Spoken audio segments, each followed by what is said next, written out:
1938년 9월 1일 독일이 폴란드를 침공하자 이틀 뒤인 9월 3일 영국이 독일에 선전포고를 합니다. 이로써 제2차 세계대전이 발발하게 된 것입니다. 하지만 갑작스러운 전쟁의 소식을 들은 이 영국 국민들은요, 극도의 두려움과 심각한 혼란 속에 빠지게 됩니다. 모든 사람들이 갑작스러운 전쟁의 소식에 당황했고 또 예측할 수 없는 이 내일을 앞두고 그저 다들 허둥대기만 했습니다. 그런데 참 다행스러웠던 것은 당시 영국 국민들에게는 가장 믿을 수 있던 두 명의 탁월한 지도자가 있었다라는 것입니다. 이 두 명이 누군가 하면 한 사람은 당시의 영국 평의원이었으나 전쟁 발발 이듬해에 영국 총리가 된 그 유명한 윈스턴 처칠경이고, 또 다른 한 사람은 12세기의 성 안셀름 이후에 가장 훌륭한 주교로 단연 손꼽히는 영국 성공의 윌리엄 템플 대주교였습니다. 그래서 당시의 영국 국왕이던 조지 6세 국왕이요, 선전포고 후에 큰 두려움과 혼란 속에 빠져있는 영국 국민들을 위해서 이 영국 국민들이 가장 신뢰하고 있는 이 두 사람에게 라디오 연설을 부탁을 했다고 합니다. 이 두 사람, 그러니까 자기들이 가장 잘 믿고 있는 이 두 사람이 연설을 한다고 하자 모든 영국 국민들이 라디오 앞에 모여서 그 라디오 볼륨을 높이고 이 두 지도자의 연설에 귀를 기울이고 있었습니다. 그런데 성도님들, 서로 짜고 한 것도 아닌데 이 두 사람의 연설 마지막 부분이 서로 뺏긴 듯이 똑같았다라고 합니다. 처칠경도 윌리엄 템플 주교도 마지막 부분에서 이런 똑같은 이야기를 했다고 합니다. 그 이야기가 무엇이냐? 여러분, 지금이야말로 우리가 하나님을 바라볼 때입니다. 우리가 지금 무엇보다 먼저 할 일이 있다면 그것은 전능하신 하나님 앞에 나아가 예배하는 일입니다. 우리 모두 경건히 무릎 꿇어 전능하신 하나님만 바라봅시다. 이 사실 전쟁이라는 비상상태 앞에서 예배를 드리자라고 하는 이 두 사람의 이야기는 믿음이 없는 사람들의 안목에서 볼 때는 너무나도 생뚱맞고 정말 추상적인 이야기일 뿐입니다. 전쟁을 앞두고 있는데 우리가 이 전쟁에서 반드시 승리할 것입니다 라는 희망을 주든지, 아니면 젊은이들여 군대에 자원하십시오 라고 요청을 하든지 해야 할 텐데, 지금 이 두 사람 그냥 우리가 지금 할 일은 하나님께 예배를 드리는 일입니다 라고 했으니 이것이 얼마나 추상적인 이야기입니까? 그러나 성도님들, 놀랍게도 바로 그때 하나님께서 역사하셨습니다. 하나님께서 그 마지막 연설을 통해 온 영국 국민들의 마음을 감동시키셨다라고 합니다. 그래서 온 영국이 그 다음 날 같은 시각에 일제히 모든 교회, 모든 예배당의 종을 함께 치기로 했고, 그 모든 울리는 종소리와 함께 영국 국민의 전 국민의 70% 이상이 335 짝을 이루어서 가까운 교회에 갔다고 몰려들었다고 합니다. 그리고 무엇을 했겠습니까? 바로 하나님께 예배를 드렸습니다. 그 예배로 말미암아 국민들의 마음이 안정되고 전쟁에 대처할 수 있는 그 국민적인 용기가 솟아나게 되었고, 그래서 두려움과 혼란에 빠졌던 그 나라가 급속도로 안정화되었다라는 이 이야기가 영국 역사의 한 페이지에 기록되어 있습니다. 성도님들, 그만큼 예배가 가진 힘이 대단하다라는 것입니다. 진실한 예배가 뿜어내는 능력이 실로 엄청나다라는 것입니다.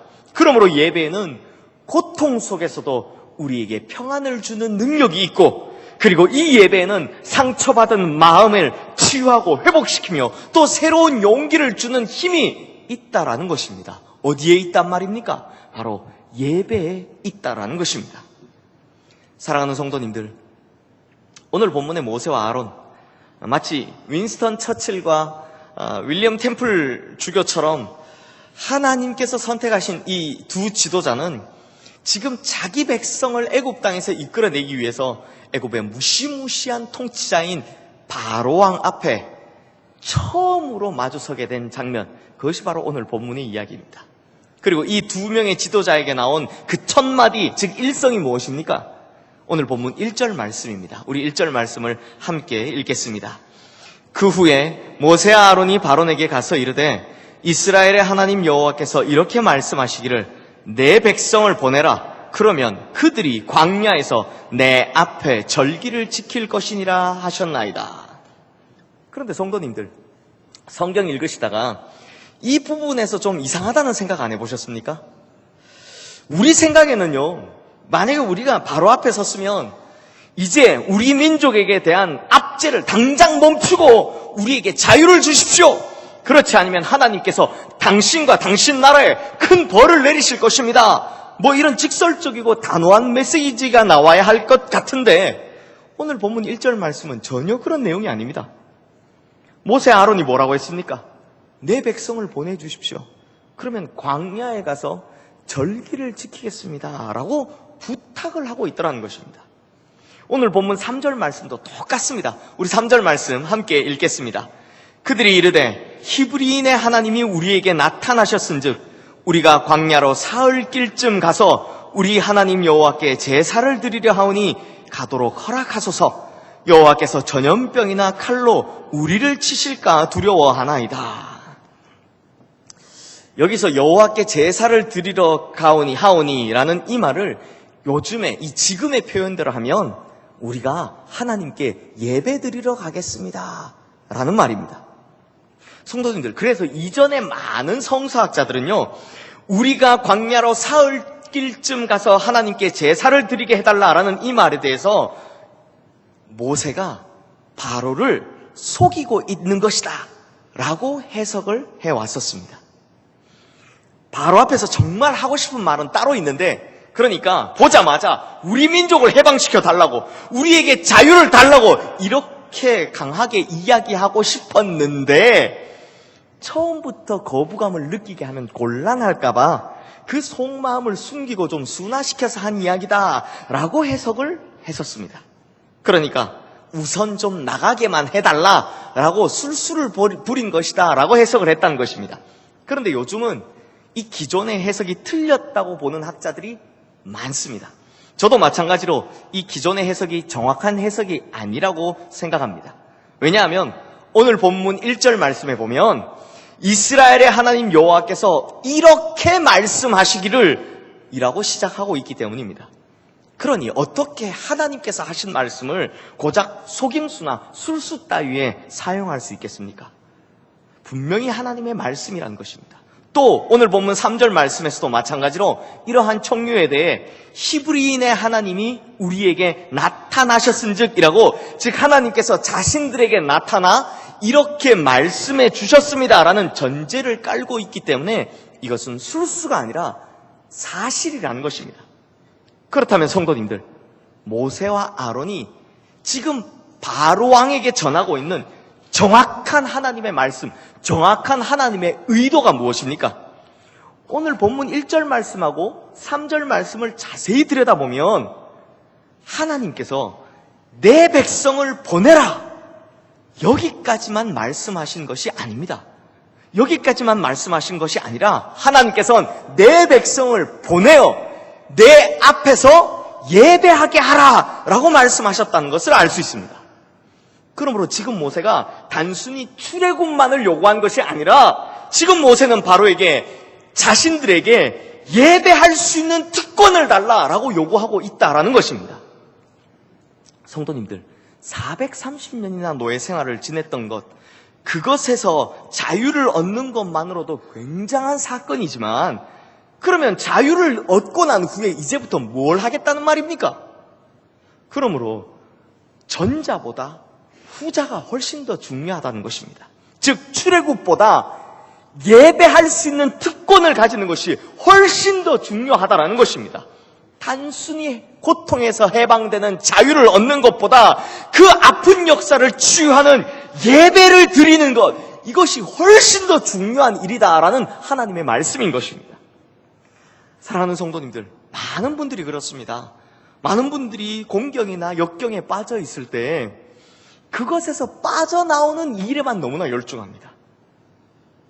그러다 보니 정작 빠져나온 이후에, 그 고통에서 헤어나온 이후에는 그때부터 무엇을 해야 될지에 대한 생각이나 고민을 해보지 않았기 때문에 무엇을 어떻게 해야 되는지를 모르더라는 겁니다. 최종적인 목적이 없더라는 것입니다. 이런 경우가 우리 인생에도 참 많은데, 그러다 보니 고통에서 헤어나오고 난 후에 처음에는 너무 좋았는데 조금 시간이 지나고 나면 여전히 인생이 허무하게 느껴지더라는 것입니다. 분명히 고통의 터널에서 빠져나왔는데, 그래서 처음엔 참 좋았는데 조금 시간이 지나고 나면 인생에 대한 어떤 해답도, 그 고통에서 무슨 답도 얻은 것이 없는 것 같은 그런 느낌을 지울 수 없을 때가 너무나 많더라는 것입니다. 사실 생각해보니 그렇지 않으십니까? 이렇듯 우리가 고난 중에 있을 때 대부분 우리의 기도 제목들이 어떻습니까? 무엇입니까? 이 고통 속에서만 헤어나오게 해주십시오 라고 이것에 빠져나오는 것에만 집중하다 보니 그 정작 이 고통 속에서 아무런 의미도 찾을 수 없었고, 헤어난 후에도 어떻게 이 마음에 생긴 상처를 씻어내야 할지, 도대체 내가 어떻게 회복되어야 될지, 어디서부터 무엇을 어떻게 시작해야 될지 그 방법을 전혀 모르고 있더라는 것입니다. 그러므로 우리는 이 고통 가운데서도 그 의미를 찾고, 그리고 이 고통의 시간이 지난 이후에 어디로 가야 할지, 무엇을 해야 할지, 어떻게 해야 할지 정확하게 바라볼 수 있어야만 우리가 지나왔던 이 고통의 시간들이 헛된 시간이 되지 않을 수 있다는 것입니다. 그렇다면 성도님들, 우리의 고통의 시간에, 또 이 고통의 시간을 헤쳐나올 때 우리가 무엇을 해야 합니까? 이 질문에 대해 오늘 본문이 가르쳐주는 것이 무엇입니까? 바로 예배라는 것입니다. 예배를 드리라 라는 것입니다. 그러므로 성도님들, 오늘 본문에서 우리가 살펴볼 수 있는 가장 중요한 것은 하나님께서 이스라엘 백성들을 출애굽시키고자 하셨던 그 최종의 목적이 단지 그들을 노예 상태에서 해방시켜 주시는 것, 자유케 하는 것이나 혹은 그저 고통에서 해방시켜 주는 것이 아니라, 이제부터 이 자신의 백성들이 하나님을 영광스럽게 예배하는 백성이 되도록 하는 것이 하나님의 목적이었다는 것입니다. 그래서 이들이 원래 선택받은 백성답게 예배하는 것이 하나님의 최종의 목적이었다는 것입니다. 즉, 하나님께서는 오늘 본문을 통해 우리에게 말씀하시는 것은 우리가 겪었던 그 아픔과 고통의 시간을 지난 뒤 다른 것이 아닌 오직 이 예배를 통해서 우리가 하나님의 거룩한 백성이라는 것을 확인하라는 것입니다. 우리가 축복받은 백성, 은혜 받은 백성이요, 결코 버림받지 않는 백성이라는 것을, 그래서 이 본래의 정체성을 깨닫게 해주는 것을 이 예배를 통해 행하라는 것입니다. 그래서 그 속에서 아픔과 고통의 의미를 찾고, 그래서 그 상처를 치유하시겠다고 하는 것, 바로 이런 것들을 예배를 통해서 이루시겠다고 하나님께서 우리에게 말씀해주고 계시다라는 것입니다. 그러므로 성도님들, 예배는 아픈 역사를 치료하는 명약 중에 명약이라는 것입니다.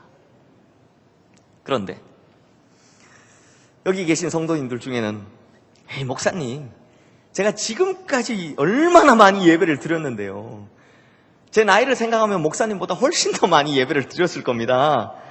매주일 매 예배 때마다 한 번도 안 빠지고 예배를 드렸는데 저한테는 별로 그런 일이 안 일어나던데요 라고 마음속으로만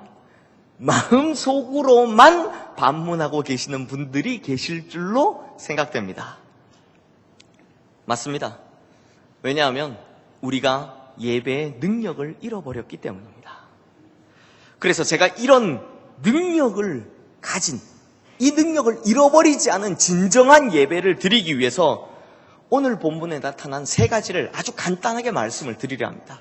어떻게 해야 우리의 예배가 진정한 예배가 될 수 있을까? 간단한 방법 세 가지 오늘 본문에서 찾아드리려 합니다. 먼저 우리의 예배가 진정한 예배가 되려면 우리의 예배가 항상 하나님 앞에 서는 예배임을 절대로 잊으시면 안 된다는 것입니다. 오늘 본문 1절 말씀에 보면 그들이 광야에서 내 앞에 절기를 지킬 것이니라 라고 말씀하십니다. 여기서 눈에 딱 띄는 것이 두 가지가 있는데, 하나는 하나님께서 다름 아닌 광야라는 장소를 말씀하신 것이고, 또 다른 하나는 내 앞에서 절기를 지키라, 내 앞에서 예배를 드리라 라고 말씀하셨다는 것입니다. 그러므로 성도님들, 예배가 무엇입니까? 예배란 하나님 앞에 서는 것을 체험하는 것이 예배입니다. 진정한 예배는 내가 하나님 앞에 서는 것, 그것을 경험하는 것이 진짜 예배라는 것입니다. 마태복음 6장 6절 말씀에 보면요, 오늘 본문 말씀과 똑같은 의미를 지닌 말씀이 나옵니다. 마태복음 6장 6절 말씀이 이렇습니다. 너는 기도할 때 내 골방에 들어가 문을 닫고 은밀한 중에 계신 내 아버지께 기도하라. 은밀한 중에 보시는 내 아버지께서 갚으시리라 라고 예수님께서 말씀하셨습니다. 그러면 성도님들, 왜 예배를 드리러 광야에 나가야 합니까? 왜 기도할 때 골방에 들어가야 합니까? 이유는 간단합니다. 하나님께 집중하기 위해서입니다. 다른 것에 자신의 마음이 뺏기지 않기 위해서입니다. 다른 사람이나 다른 일에 자신의 시선을 빼앗기지 않기 위해서입니다. 왜냐하면 예배를 드리는 예배자는 오직 하나님 앞에만 있어야 하기 때문입니다. 그러므로 하나님께만 집중하지 않으면 우리는 아무리 교회에서 주일마다 예배를 드리고 매 예배 때마다 예배를 드린다 할지라도 그 예배가 우리의 삶에서 진정한 능력을 발휘하는 예배가 되지 못할 뿐이다라는 것입니다. 그리고 두 번째로, 이 예배에는 희생의 제물이 필요합니다. 오늘 본문 3절 말씀을 보시면 우리가 광야로 사흘길쯤 가서 우리 하나님 여호와께 제사를 드리려 하오니라는 말씀이 나옵니다. 그런데 여기서 이 제사를 드리려 하오니라는 말이요, 예전 우리 성도님들께서 보셨던 개역 한글 성경에서는 여호와께 희생을 드리려 하오니라고 되어 있습니다. 사실 원어적으로는요, 그 예전 성경의 표현이 좀 더 맞는 표현입니다. 왜냐하면 히브리어 자바흐가 희생 제물을 도살하다라는 뜻을 가지고 있기 때문입니다. 그러면 예배 때 우리가 무슨 희생 제물을 드려야 합니까? 무슨 희생 제물을 드려야 한다는 겁니까? 사실 성도님들, 희생이라고 하면 우리가 할 것은 아무것도 없습니다. 우리 힘으로는 무엇을 해도, 어떤 희생을 치른다고 해도 하나님 앞에 올바로 설 수 없기 때문입니다. 그렇다면 이제 우리가 어떻게 해야 하나님 앞에 설 수 있습니까? 우리가 하나님 앞에 설 수 있는 유일한 방법, 그것은 오직 예수 그리스도의 십자가 보혈을 의지해서만 가능하다는 것입니다. 그러므로 그 피가, 그 예수 그리스도의 희생이 자격 없는 우리를 하나님 앞에서는 그 예배의 자리로 나아갈 수 있게 해준다라는 것입니다. 그러므로 매 주일이 되면 아무런 의미 없이 그저 의무감으로 앉아있는 이 예배, 그런 예배는 절대로 하나님의 능력이 임할 수 없다라는 것입니다. 내가 거룩하신 하나님 앞에 서야 하는데, 그러기 위해서 예수 그리스도의 보혈을 의지하며 나아가야 하는데, 그 마음조차 없이 그냥 마당만 밟고 마당만 밟고 가는 그런 예배를 드려서는 우리는 그 어떤 예배의 능력도 체험할 수 없다라는 것입니다. 내 대신 모든 희생을 치러주신 그 예수님의 사랑을 절절히 감사하고, 또 그 보혈에 또다시 의지해야 하는 여전히 형편없는 내 모습을 절절히 통탄하는 그 마음이 없으면 우리의 예배는 진정한 예배의 자리로 나아갈 수 없다라는 것입니다. 그리고 이제 마지막으로, 우리의 예배가 진정한 예배가 되려면 우리의 예배는 축제 예배가 되어야 한다는 것입니다. 오늘 본문 1절 말씀 후반부에 보면 그들이 광야에서 내 앞에 절기를 지킬 것이니라 라는 말씀이 있습니다. 이 말씀에서 절기를 뜻하는 히브리어가 하가그인데요, 이 하가그라는 단어가 참 재미있습니다. 이 하가그라는 단어의 뜻이요, 절기를 지키다라는 뜻이 있습니다. 그런데 또 하나의 뜻이 있는데요, 무슨 뜻이냐면 춤추다라는 뜻이 있습니다. 이게 참 안 어울리죠. 절기를 지키는데 춤을 추는 것 같은 뜻을 가지고 있습니다. 무슨 말을 하냐면 그 절기를 축제로 지키라는 것입니다. 바로 축제를 의미하는 단어입니다. 그래서 공동번역 성경에서는요, 이 구절을 내 백성이 내 앞에서 축제를 올리도록 광야를 내보내라 라고 번역하고 있습니다. 그러므로 우리의 예배는 고통의 광야에서 가나안 땅을 꿈꾸며 축제를 하는 예배여야 합니다. 그리고 그 가나안 땅에 이르러서는 하나님께서 약속하신 모든 것을 이루셨다는 그 감사의 축제로 일관되는 예배가 되어야 한다는 것입니다. 그러므로 우리의 예배는 십자가의 고통 속에서도 부활을 꿈꾸며 축제의 예배를 드려야 하고, 부활의 순간에는 이제 영원한 하나님의 나라에 이르렀다는 그 기쁨의 축제의 예배를 드려야 한다는 것입니다. 사랑하는 성도님들, 그러므로 하나님 앞에 서기 위해 예수 그리스도의 보혈을 의지하는 자, 그래서 참된 구원의 기쁨을 맛보고 그것으로 인해 살아있는 축제 예배를 경험하는 성도들, 하나님께서는 바로 이런 성도들을 통해서 놀라운 역사를, 그 놀라운 예배의 능력을 베풀어 주신다라는 것입니다. 그러므로 사랑하는 성도님들, 예배로 돌아갑시다. 진정한 예배로 돌아가십시다. 그래서 진정한 예배를 회복함으로 우리의 인생의 모든 그 시간들이 의미 없음에서 의미 있음으로 바뀌고, 또 모든 상처와 아픔들이 다 진정으로 치유되는 그 치유를 누리는, 이렇게 예배로 말미암아 이런 모든 회복을 누리는 우리 성도님들의 삶이 되시기를 주님의 이름으로 축원합니다. 말씀을 마무리하겠습니다.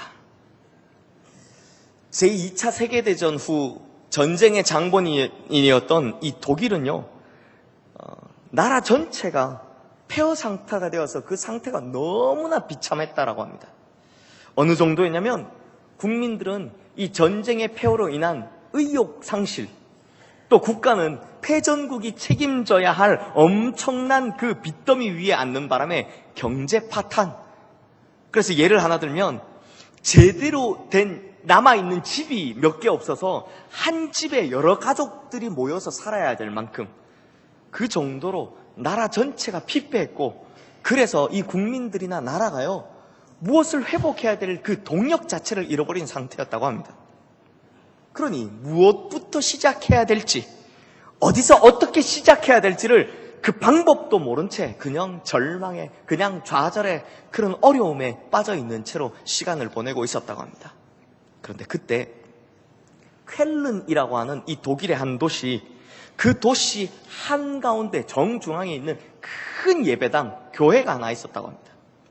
이 교회는 전쟁의 폐허를 고스란히 아는 채 그런 모습을 가지고 있었습니다. 그래서 지붕은 다 폭격 맞아 깨지고 무너지고, 그래서 비가 오면 비가 줄줄 새고 창문들을 다 깨지고, 심지어 교회 기둥이 이렇게 기우뚱하게 기울어져 있어서 교회 건물이 휘어져 있는 정도였다고 합니다. 근데 마침 이 교회가 창립 700주년을 맞이하게 되었다고 합니다. 며칠 후 이제 창립 700주년이 되게 된다고 합니다. 그러자 그때 어느 한 사람이 이 쓰러져가는 그 교회에 창립 700주년을 기념하는 예배를 드리자라고 건의하고 이것을 계획하고 준비하게 됩니다. 그리고 이 창립 기념 700주년 기념 예배를 함께 드리자고 홍보를 시작하자 그 소식이 금세 온 도시에 퍼져나가기 시작했습니다. 그리고 700주년을 기념하는 그날, 그 폐허가 된 교회에 몇 명이 모인지 아십니까? 무려 3만 명의 독일 국민들이 몰려들었다고 합니다. 그리고 예배가 시작됩니다. 이 예배가 시작되자 그 오랜 좌절과 시리에 빠져 있었던 그 독일 사람들, 그들의 눈에서 눈물이 흐르기 시작하는 겁니다. 그리고 이상한 일이 벌어지기 시작했습니다. 눈물로 범벅된 그 사람들의 입에서 하나님을 드높이는 찬양을 부르기 시작했다라는 것입니다. 그렇게 터져나온 찬양과 함께 오랫동안 막혀 있었던 그들의 답답했던 마음들이 풀리고, 그러다 보니 이인의 회개의 기도와 감사의 기도가 곳곳에서 터져나오기 시작했다라고 합니다. 지금 자신들의 꼴이 이러할지라도 지금까지 자신들을 이 700년 동안이나 지켜주신 그 하나님께 감사하며 눈물의 예배를 드리기 시작했는데 그 감사의 기도로 말미암아 이 예배가 축제 예배로 바뀌기 시작했다라는 것입니다. 이렇게 되자 어떻게 되었습니까? 이 사람들의 마음에 치유가 일어나기 시작한 겁니다. 회복하기 시작한 것입니다. 그래서 무엇을 해야 될지 몰랐던 이 사람들이 새 힘과 새 용기를 얻게 됩니다. 그리고 무엇을 결정한지 아십니까? 교회부터 다시 세워야 되겠다라고 결심을 합니다. 그리고 진짜 이 교회를 새롭게 세워나갑니다. 그리고 이후에 학교를 세우고 집을 다시 짓고 공장들을 다시 세우게 되었다는 것입니다.